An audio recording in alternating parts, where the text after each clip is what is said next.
Bienvenue sur Africa 24 dans cette nouvelle édition de l'Africa Tonight au sommaire de l'actualité. 90 conseillers doivent être élus dans chaque région. 20 seront issus de la chefferie traditionnelle. J-3 avant les élections régionales au Cameroun. Un peu plus de 24 000 électeurs sont attendus aux urnes pour ce scrutin au suffrage indirect. Des multinationales qui trahissent leurs engagements. Gros plan à suivre sur le différend qui oppose le Ghana et la Côte d'Ivoire à Hershey et Mars. Les deux pays ouest-africains reprochent à ces grandes compagnies chocolatières américaines de ne pas payer le différentiel de revenus décent. Et le verdict est désormais sans appel. Shell, la compagnie pétrolière anglo-néerlandaise, devra dédommager la communauté Edjama et Boubou du sud du Nigeria à hauteur de 467 millions de dollars. La Cour suprême nigériane a confirmé la condamnation décidée en 2010 par la Haute Cour de justice de l'État de Rivers. Mais tout d'abord, les élections en Centrafrique, dont la très attendue élection présidentielle. Alors, qui prendra part au scrutin? C'était la grande question jusqu'à ce jeudi. On sait désormais que l'ancien président chassé du pouvoir en 2013 par la rébellion de l'ex-Séléka ne pourra pas participer à la présidentielle prévue le 27 décembre. La Cour constitutionnelle a en effet décidé d'invalider la candidature de François Bozizé sous le coup d'un mandat d'arrêt international. 4 autres candidatures ont également été rejetées. Jean-Michel Madamba, Bertrand Bali Kemba, Freddy Michael Guélé Gongassoua et Armel Sayo en raison d'accusations de corruption et d'appartenance à des groupes armés. Il reste désormais 18 candidats en lice, dont le président sortant Faustin Archange Touadéra. On compte également Anissé Georges Deleguélé, Martin Ziguélé ou encore l'ancien président Ange-Félix Patassé pour un scrutin qui s'annonce à haut risque. Le prix Goncourt des lycéens 2020 remis à Djelaï Amadou Amal pour son roman Les Impatientes, publié aux éditions Emmanuel Colas. Dans Les Impatientes, l'écrivaine camerounaise dépeint le destin lié de 3 femmes. Le roman raconte les violences auxquelles sont exposées ces femmes de toute classe sociale. Djelaï Amadou Amal, autrice et militante féministe née en 1975, a publié 3 romans qui ont rencontré un succès international. En 2009, elle a été récompensée du prix Orange du livre en Afrique. Au Cameroun, les élections régionales doivent se tenir ce dimanche 6 décembre. Un scrutin inédit dans le pays. Il est organisé afin d'accélérer le processus de décentralisation. Le vote est également inhabituel puisqu'il se fera au suffrage indirect avec 2 collèges électoraux. Et à quelques jours du vote, comment les Camerounais perçoivent ces élections? Eh bien, Nathalie Mo est allée à la rencontre de certains d'entre eux. Au sujet des élections régionales du 6 décembre 2020 au Cameroun, les populations camerounaises donnent leur avis. Les Camerounais actuellement sont aux aguets d'attendre impatiemment qu'est-ce que ces conseillers régionaux feront pour l'amélioration de leurs conditions de vie. C'est les mêmes qui seront à la tête du régime, le même parti. Ils se sont arrangés à ce que les autres grands partis ne prennent pas part à cette élection. Ils excluent par l'intimidation, par les emprisonnements. Donc les mêmes gens qui ont fait les mêmes causes produisant les mêmes effets, je ne m'attends absolument à rien de cette élection. Si les points de vue des citoyens divergent au sujet du rôle des futurs conseils régionaux, il demeure que ces institutions vont présider à la gestion des régions dans tous les aspects du développement de ces entités administratives. Ils vont pour certains Camerounais permettre une gouvernance de proximité au sein des régions.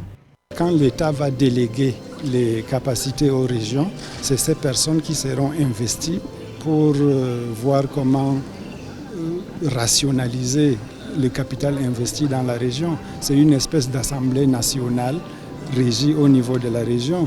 Donc cette structure aura une importance capitale dans la gestion de la région. Ça apporte une plateforme d'échange. Et naturellement, sur le plan politique, c'est une institution qui vient redonner confiance à la démocratie camerounaise. L'institution des conseils régionaux est prévue dans la Constitution de 1996 au Cameroun. C'est la dernière étape de la mise en œuvre de la décentralisation dans le pays. Les élections de ce 6 décembre 2020 se feront au suffrage indirect pour la désignation de 900 conseillers représentant chacune des 10 régions du pays. Dans l'actualité également, le lancement ce mardi à Madagascar de la campagne portant sur la révision annuelle de la liste électorale. Le coup d'envoi a été lancé à Fianarantsoa par les membres de la CENI. La campagne doit prendre fin le 15 mai 2021. Cette opération doit permettre de mettre à jour le fichier électoral et la commission électorale mène des opérations de sensibilisation auprès des populations afin de les inciter à s'inscrire dans le registre des électeurs qui, dans ce pays, fait à chaque élection l'objet de critiques qui mettent en lumière plusieurs irrégularités, une situation qui, à plusieurs reprises, a provoqué des contestations post-électorales.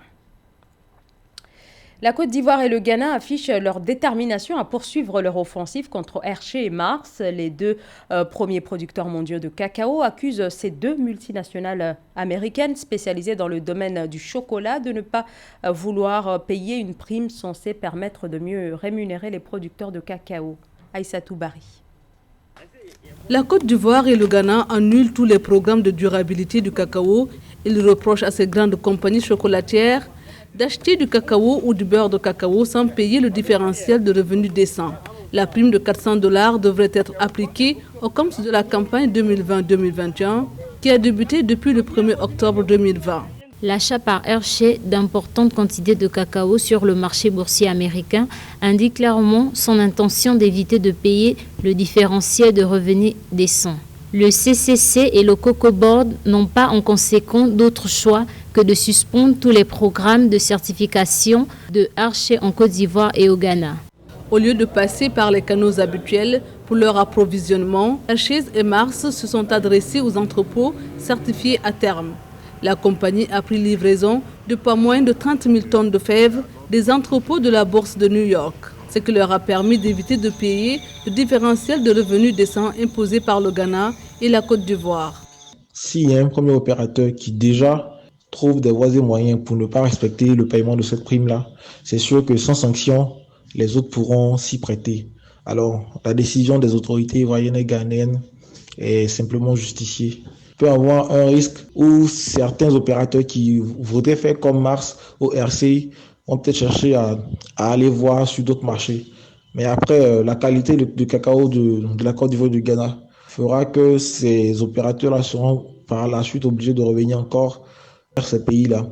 Quoique ces pays ne disposent pas également de moyens d'entrepôt, mais on note aujourd'hui une croissance de plus en plus de la capacité de transformation des fèves de cacao. Donc, ce qui pourrait également réduire les pertes liées à un surplus de production à commercialiser. Le groupe Mars a, dans un communiqué, catégoriquement démenti ces allégations. Il affirme soutenir le DRD. Il œuvre également par ses programmes de certification à une nouvelle approche pour augmenter les revenus des planteurs de cacao. Rappelons que la Côte d'Ivoire et le Ghana représentent 62% de la production mondiale de cacao.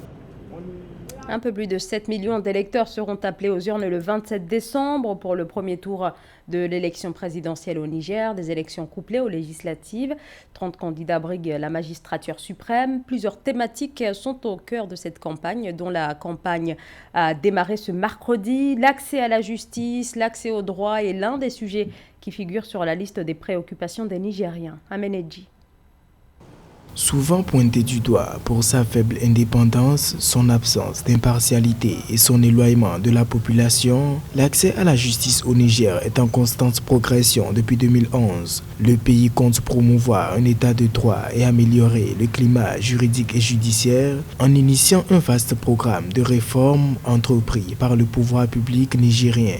Comment aujourd'hui renouer une vraie confiance entre la justice et les justiciables? Pour moi, la première piste de solution est de mettre fin à la corruption. Aujourd'hui, le petit peuple se méfie de la justice parce qu'il sait que quelque part, il y a une justice du riche. Il sait que la personne qui a plus de moyens, il sait que l'autre qui a plus de relations aura plus de chances, même quand il est en tort, de pouvoir avoir la justice de son côté. Le Niger va vers l'avènement de l'inspection générale des services judiciaires et pénitentiaires pour les litiges commerciaux. La politique nationale de la justice et des droits humains, dotée d'un plan d'action décennal 2016-2025, a été adoptée pour l'amélioration des services. Nous sommes dans des États où forcément on a été loin de l'administration. C'est dû à certains facteurs comme l'analphabétisme, comme le fait que les populations ne comprennent même pas les règles de droit.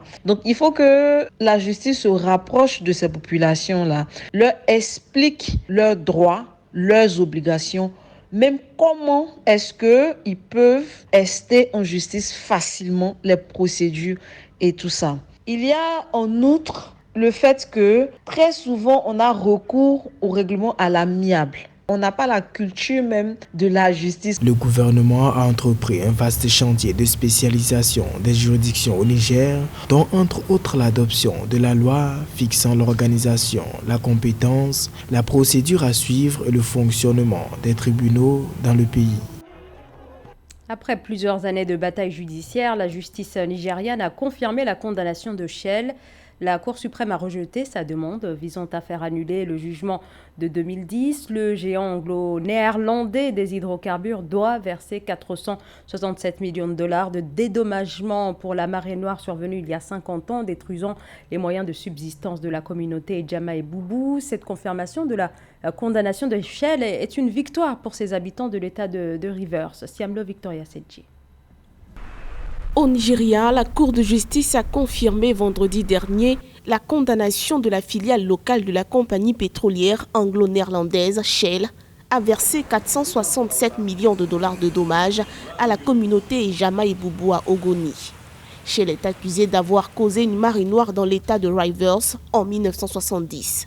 Sa demande d'une révision d'indemnité a finalement été rejetée. C'est une grande victoire de la société civile. Ces multinationaux qui viennent dans nos pays, qui exploitent nos ressources naturelles et qui ne prennent pas les précautions qu'il faut. Et c'est une victoire aussi de ces communautés-là qui aujourd'hui ont un gain de cause. Aujourd'hui qu'on évalue les dégâts à 467 millions de dollars. Bon, peut-être 467 millions de dollars pour compenser les populations, mais quel est le degré de perte de la biodiversité? Ça, on peut pas le rembourser.